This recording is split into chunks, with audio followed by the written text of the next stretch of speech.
Priyanka जरकोली।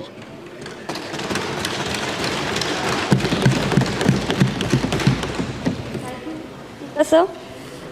First of all, I would like to thank the people of my constituency, Chikkodi, for electing me as their representative.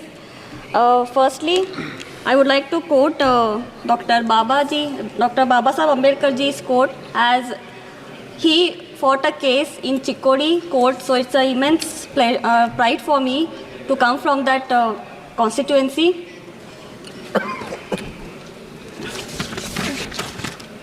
So I would like to quote, the progress of any society depends on the progress of education in that society. But in the recent times in our country, the nation is facing a lot of issues in the education sector. Currently, our nation is facing challenges regarding to the quality, accessibility, and equity in the education.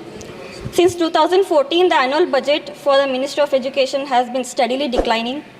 This budget decreased funding for school education of 16.8% from the revised estimates and 7% overall for the Ministry of Education.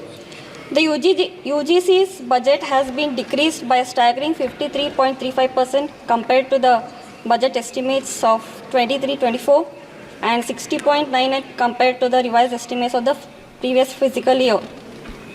This comes at a time when the National Testing Agency, an autonomous body under the UGC, is failing to properly conduct national examinations like NEET and NET, putting the future of lakhs of students at risk. In the past 7 years, the country has been witnessing 70 examination leaks across 15 states, affecting approximately 1.7 crore aspirants.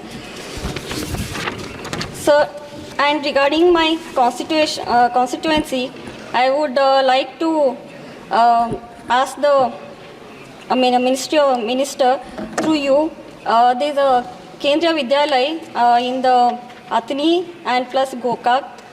The proposal for them has been sent but has not been approved. So I request the minister through you to sanction them as soon as possible.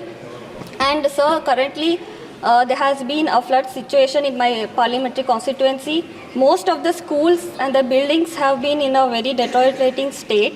So through you, I would request the minister to revise the format for 10.2, which they provide 2 lakhs per school for the renovation and all, which has been not sanctioned at all due to the flood loss.